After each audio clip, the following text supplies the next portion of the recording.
Hey everybody, this is your Digital Super Saiyan 3 back here with another video, and, well, I had gotten into this franchise since October and watched all 25 of this film franchise's movies. And trust me, I had to sit through a lot with this one. And, yeah, basically, and I'm talking, of course, about the James Bond movie franchise. So, yes, I sat through and watched all 25 James Bond films from October to February. Last night I just got done watching Dr. No. Or, not Dr. No, I mean, No Time to Die. Why did I say Dr. No? That was the first movie. I meant to say No Time to Die. But yes, I had just gotten done watching No Time to Die just last night. So I thought I'd put my 2 cents in and actually talk about my least favorite to most favorite. Basically, I'm going to be doing this into a two-parter. So expect part 2 to come soon. So this is just part 1 of my ranking of all 25 James Bond movies from worst to best. This is James Bond 007 worst to best. So, vodka martini, shaken, not stirred. Had to do a Bond impression, so here we go. Alright, so starting off at number 25 is Diamonds Are Forever from 1971.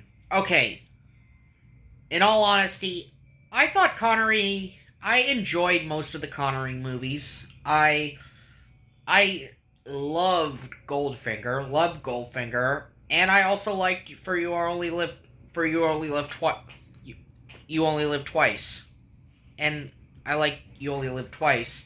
They would be my top two. You Only Live Twice and Goldfinger being my favorite of the Connery movies, and then followed by From Russia with Love, probably taking a third place spot, and then Dr. No. But Diamonds Are Forever is a film that just centered around so much stupidity. I mean, you have this idea of Bond going on a revenge plot after what happened at the end of Majesty's Secret Service, on Her Majesty's Secret Service.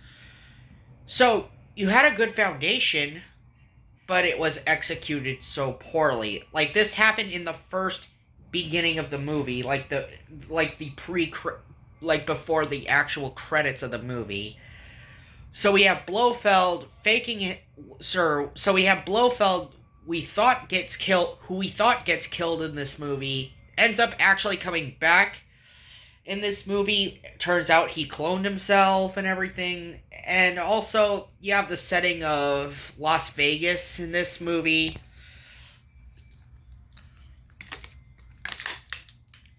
This movie deals with so much stupidity. Like, there was this stupid scene with an elephant putting a coin in a slot machine, and he somehow wins a jackpot. That was probably really freaking stupid. I mean, people want to harp on Die Another Day for some of the stupid moments in that movie, but truth be told, I don't really hate Die Another Day that much. I rather watch Die Another Day a million times over than ever watch Diamonds Are Forever again. And also, you got these two guys, Mr. Win and Kid or something like that, who are a constant presence throughout the movie. They're not really all that interesting. And also, you get this Bond woman named Tiffany Case, who's just sort of bumbly. She would probably be along one of my least favorite of the Bond women if I were to rank the Bond women from worst to best of the main, love interests. I mean, yeah, she's a diamond smuggler and she ends up working with Bond, but she gets herself captured, and also we get this really stupid scene of Blofeld dressing in drag. But yeah, my recommendation for Diamonds Are Forever, just skip this one. Yes, this comes after Majesty's Secret Service, and this was also the second time Sean Connery left the Bond series. And yes, they briefly brought him back in the unofficial movie Never Say Never Again, but it's not on here because it was an unofficial movie, so I'm not counting it. So I'm not counting Never Say Never Again, so I'm not going to be talking about it here since I'm mostly ranking all 25 official movies. So, yeah. Diamonds Are Forever, just skip this one. Number 24 is Quantum of Solace in 2008. So this was a continuation of what happened at the end of Casino Royale. And truth be told, I love Casino Royale, actually. I liked Casino Royale. It was really, really good. It was a great reboot for the series after what happened with Die Another Day. But Quantum of Solace, was part of that era in 2008 it was the victim of a writer's strike that happened in 2008. Because, yes, there was a writer's strike in 2008. I remember... I forgot there was a writer's strike in 2008. I was surprised there was a writer's strike in 2008, because I remember the one that happened in 2023, but I don't remember the one for 2008. That happened 15 years prior, because I was in middle school, in 2008. But, yeah, Quantum of Solace just deals with so much bad pacing and everything. And we also get this reference to Goldfinger, where this woman is covered in oil. Which we gotta... Yeah. It was a film that had so many problems, and I don't know how to describe Quantum of Solace when I watched it at my aunt's place, but yeah, it's another movie you could just skip. Like, it really does nothing for the franchise at all. I mean, it's definitely another movie you can just skip. Which then brings us to number 23, Spectre. And Spectre is just on the bland side. It's just a bland, regular action film. Nothing about it screams Bond. Yes, Bond is in this movie, but that's about it. I mean, yes, you also get the introduction of Madeline Swan, who is Bond's baby mama. And, of course, she's a lot better in the following film with No Time to Die than she was in this movie. She wasn't that interesting in this movie. Spectre, Spectre was ambitious, I'll give it that. I do like its opening scene with the Day of the Dead. It's a really cool scene. There are some good fight scenes in this movie, but again, it does suffer from being just a generic action movie and nothing more. And also, yeah, you got the whole... And also, yes, this is Blofeld again. This is also another movie. I didn't care much for Blofeld in this movie, except in this timeline. Unlike in the original timeline, this timeline's Blofeld in the Craig movies.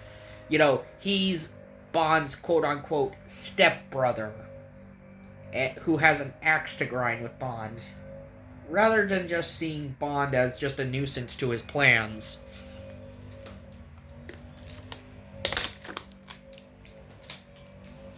Yeah, Spectre themselves in this movie felt very... They felt underwhelming as... the Spectre organization felt very underwhelming in this movie. I mean, they definitely got better in the following one with No Time to Die. They were definitely better used in No Time to Die for the most part. But not so much here. Number 22, For Your Eyes Only. So, truth be told, I actually have a real soft spot for most of the Roger Moore era Bond flicks when I watched them. I didn't hate most of Roger Moore's era. Okay, there are those Roger Moore Bond movie haters that really hated the Roger Moore movies for being so silly and so goofy. But then we get into a film like For Your Eyes Only that's just so boring. Yeah, I hate to say it. It's boring. The song done by Sheena Easton is probably the most boring Bond song I've ever listened to. Probably it's also my least favorite Bond song I've listened to. I mean, it would probably be, if I were ranking the songs, Yeah, For Your Eyes Only definitely had the worst title song in my opinion. Also, I didn't really like the opening before the credits scene, before the opening credits with, Blofeld in the wheelchair. He's playing around with this helicopter as he's trying to kill Bond, and Bond's like in this helicopter, and Blofeld takes control of the helicopter. He's playing around with it like a big RC helicopter. And then Bond eventually takes control of the helicopter and then picks up Blofeld while he's condemned in a wheelchair and then drops him into a smokestack to his death. And that's all I can give For Your Eyes Only. It's just a boring film, and yes, it's Bond in Greece. Yes, Bond goes to Greece. He teams up with this vengeful woman who's wanting revenge on her parents' killers. It's not a very interesting movie, is what I'm saying. It's just kind of bland and boring. Well, Spectre was bland, but For Your Eyes Only is just boring. So yeah, number 22 is For Your Eyes Only. Number 21, Honor Majesty's Secret Service. Now, I know some people are probably going to hate me for putting this one only at number 21, but there are some things about this movie I didn't care much for. I didn't care much for Blofeld's plan in this movie. He brainwashed these chicks, using hypnotic suggestion as he was helping them get over their hatred of certain foods and everything. And then, he was going to use them as assassins and everything, with hypnotic suggestions and everything. Okay. Bond goes undercover and he gets caught. This is probably the lamest way Bond ever got caught, period. Also, this was also the one and only movie that George Lazenby appears as 007. And for the most part, to Lazenby's credit, he was trying. He tried a lot hard in this movie. He did try his best. I mean, hell. I think the part that definitely was the best with Lazenby was, the ending of this movie when Tracy does die. And Tracy herself, she is probably the highlight of this movie. She's practically the best character in this movie, who goes through a hell of a character arc. I'll give this movie credit, with its main love interest with Tracy. She is someone who had suicidal tendencies, and then as soon as she met Bond, she found peace, and then she found something to live for. And then when her life is taken by Spectre in a drive-by shooting that was meant for Bond, you feel Bond's pain and loss and devastation as he is grieving his wife that he just married. The woman, he's grieving the loss of the love of his life at the end of this movie. I really wish that Diamonds Are Forever would have just continued on with the whole revenge storyline, but they just botched it so bad throughout that movie. But Majesty's, for Lazenby, again, Lazenby, he's trying. But despite that, he's probably the weakest link in the chain for that entire movie.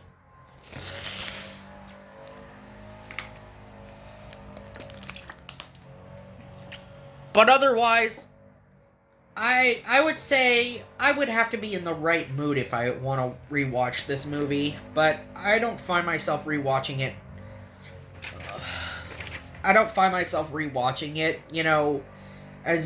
As many other times as the others, but yeah, I did enjoy some parts of this movie, and there are some parts I just didn't care much for. The ski scene was fine, even though I probably prefer the ski scene in other Bond flicks that feature skiing. But Majesty's, it's alright. It's just alright. Number 20, Die Another Day. Okay, get it out of your systems. I know there are a lot of people who hate Die Another Day and put Die Another Day as the black sheep of the family.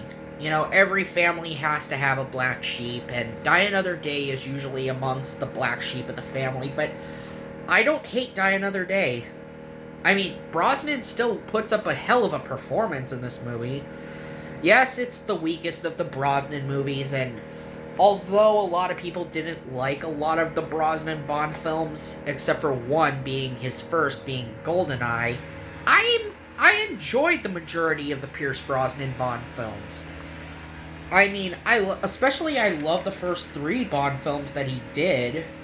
But Die Another Day, yes, because of the legacy it has left, and yes, you got Halle Berry in this movie, and, you know, yes, the script wasn't the best for Die Another Day, but overall, I don't hate Die Another Day as much as you might think. I would say it's more of a guilty pleasure than anything else. So, yeah, I would definitely put Die Another Day along my lines of guilty pleasures. It would be more akin to a guilty pleasure than anything else. So yeah, number 20 was Die Another Day. Number 19 is No Time to Die, and I just watched this one last night, and it is a good send-off to Craig's era. It's a very good ending to Craig's era, because they had been building Craig's Bond, you know, just to have him die, as they had him retire, then have him come out of retirement for one last hurrah. And of course, we meet this woman who becomes the quote-unquote new 007. Because Bond went off the grid and everything. He was working with the CIA. Not only does Bond die in this movie, but Felix Leiter, played by Jeffrey Wright, also does tragically die in this movie as well.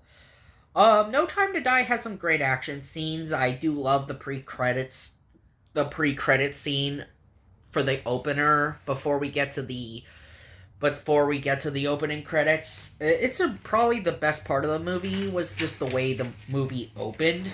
And I also didn't mind the gun barrel not having the blood effect. I'm glad they wanted to do something different for this finale. Also, I didn't mind Siphon, played by Romney Malik. Romney Malik was actually really serviceable in this movie. He was a pretty good villain for the most part. He had more of a gripe with Spectre and of course Madeline Swan, who is Bond's love interest in this movie.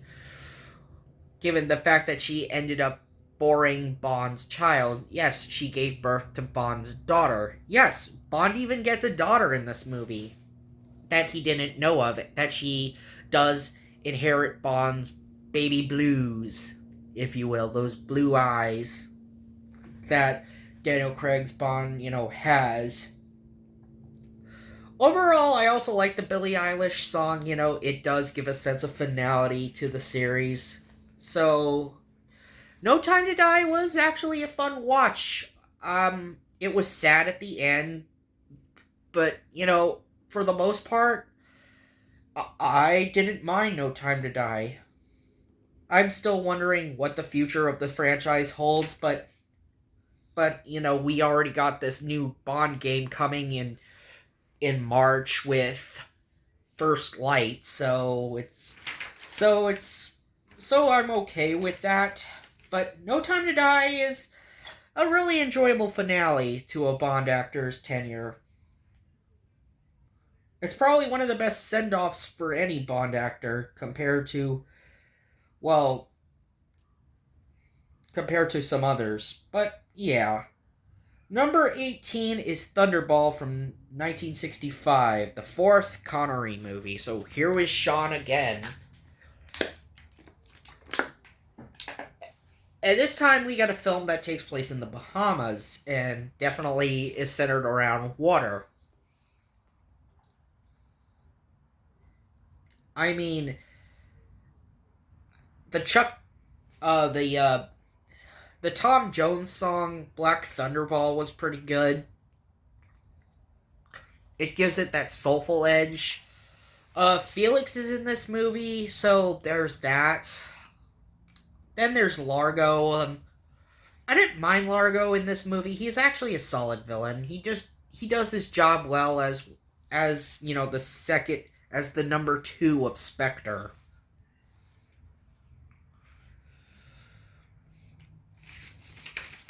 Given that this was during the early days of Bond when Bond was dealing with Spectre. The only one of Connery's, official films from the 25 that he didn't deal with Spectre was Goldfinger, but that was about it. And I do gotta admit, I do like The Pool Full of Sharks. Domino was also a really good Bond woman. She wanted revenge for her brother and learned that Largo had her brother killed. Like I said, Connery does put up a good performance like he did in the first 3 films. And it was also the first film Connery himself was actually in the gun barrel. Because in the previous 3 films with Dr. No, From Russia with Love, and Goldfinger, that was Bob Simmons that was doing the gun barrel for those first 3 films.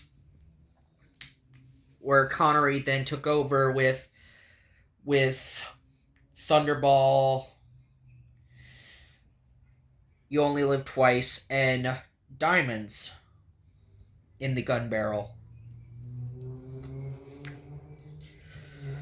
Number 17, and this is another guilty pleasure that I enjoyed, and that was Octopussy. This was the 6th film that Roger Moore did as Bond. This was Bond's 6th film. This was the film that featured Roger Moore's Bond dressed up like a clown.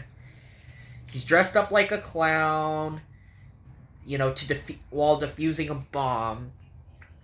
And, this has him in India in this movie. And, he meets Octopussy and everything. This movie gets a lot of hate by the Bond fans. Many people say it's one of the worst Bond movies ever. Mainly because of the title. And, well, I didn't mind Octopussy as much. There were some bits that truly did make me laugh. And I did sort of enjoy Octopussy, despite it being, a pretty goofy movie. There were some scenes that truly did make me laugh, where Bond knocks this guy into a bed of nails, and this dude says, "Hey, get off my bed," in Hindu. And then there was this one Q bit at the end during the final battle, where one of Octopussy's girls, or one of her guards is hitting on Q, and Q is later.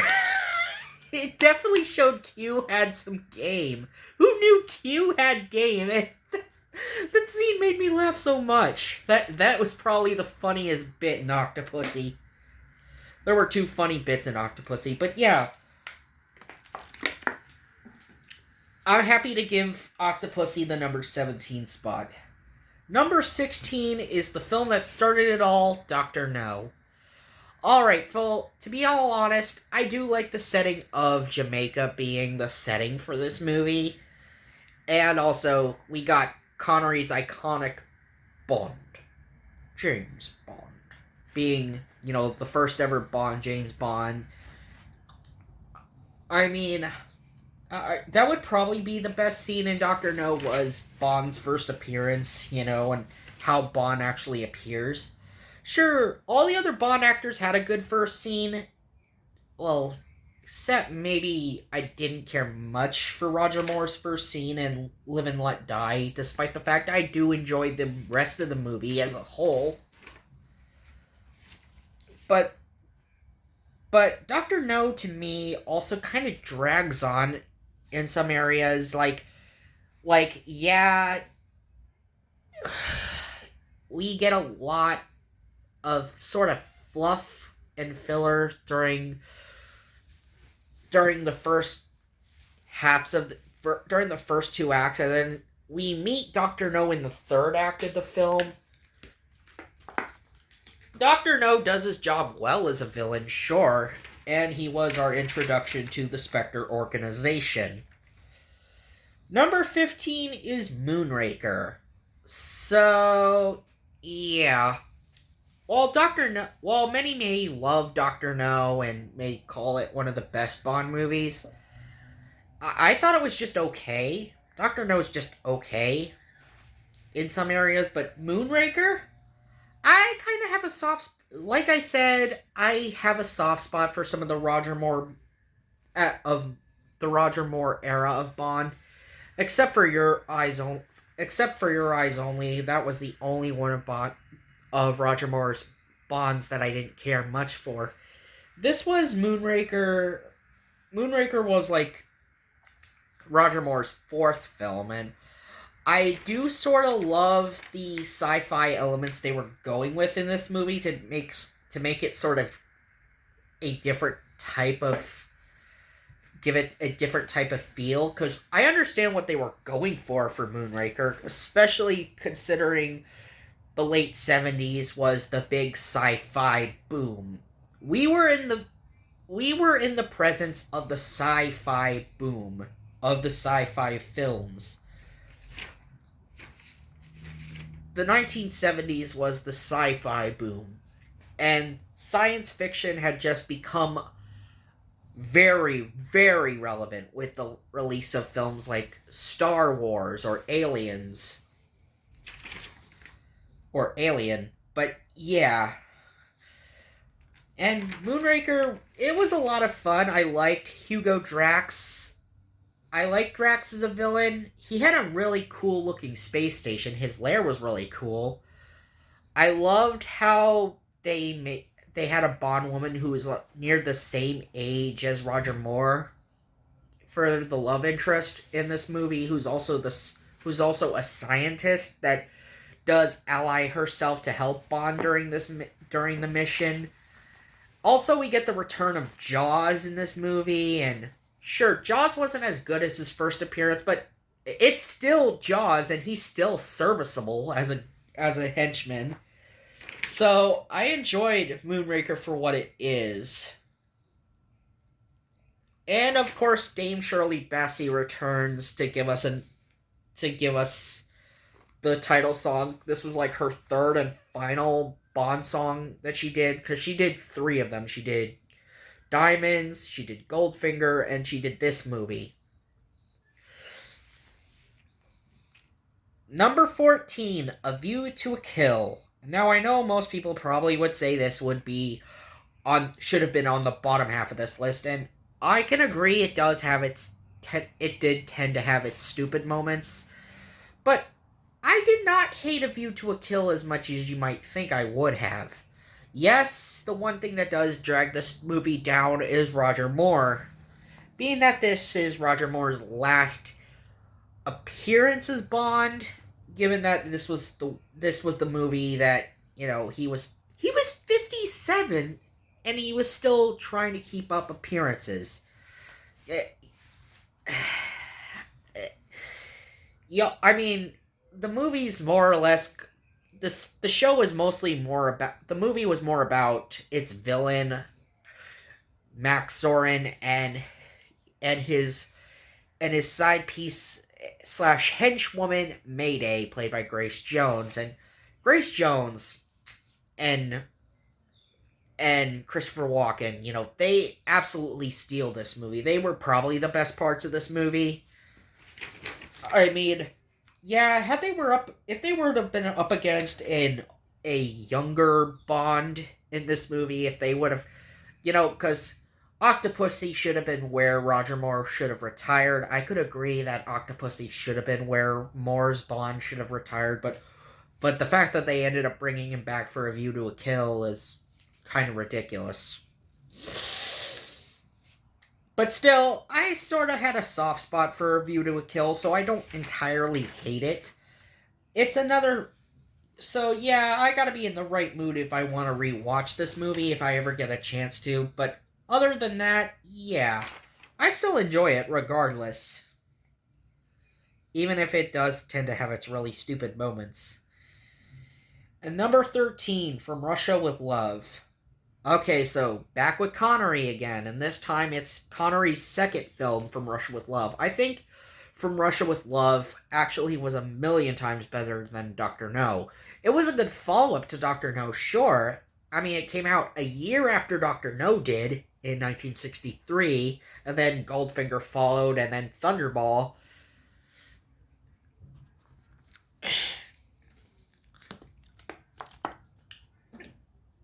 Anyway, there's a good reason why this movie got a video game adaptation in 2005. It Whenever anyone talks about what is their number one favorite Sean Connery Bond film, most people would either point to two choices: From Russia with Love or Goldfinger. Those two are always sort of the first that come to people's minds when they think about Bond. And From Russia with Love is a really good film. I liked Kerem Bey. I did like the setting of Istanbul. Of Turkey being the setting for this movie. It's a really good setting, and also Kerem Bey is one of the best allies in the series when it comes to the male allies of Bond. Um, this so yeah, this film is not all that bad actually. I gotta say it was a major improvement from what Doctor No did. You know, and they improved things 10 times and tenfold over what had happened in Doctor No. And also, Red Grant was also a really good character. I loved how his introduction into the film was, as he was killing a guy dressed up as James Bond and was wearing a Sean Connery mask. Overall, overall, overall, From Russia with Love was definitely a really solid film. Number 12, Live and Let Die. So now we come to the ending of this video and part 1, as we are talking about Live and Let Die, the finale, or the beginning of Roger Moore's era. I meant to say the beginning of Roger Moore's era. Roger Moore himself in Live and Let Die actually does put a good performance in. And also, this film also introduced J.W. Pepper, the redneck sheriff in this movie. I mean, I have a soft spot for J.W. Pepper, and his bits in this movie made me laugh my ass off. I thought J.W. Pepper was kind of hilarious. I love J.W. Pepper. Yeah, I love J.W. Pepper. Yes, he's a character who's just along for the ride. And that's all his character was meant to be. He was meant to be a joke character. And sometimes I guess you gotta have a joke character every once in a while, and that's kind of what J.W. Pepper does best. I mean, he was meant to be a joke.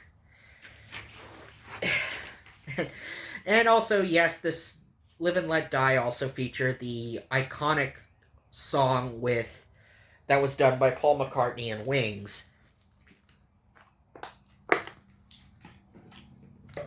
So, there's that. And also, I did love Solitaire in this movie. Kanaga, I thought Kanaga, along with Teehee and Baron Somali were pretty good villains. Bond himself, like I said with Roger Moore, he does put up a good performance. Yes, his first scene was pretty much one of the weaker,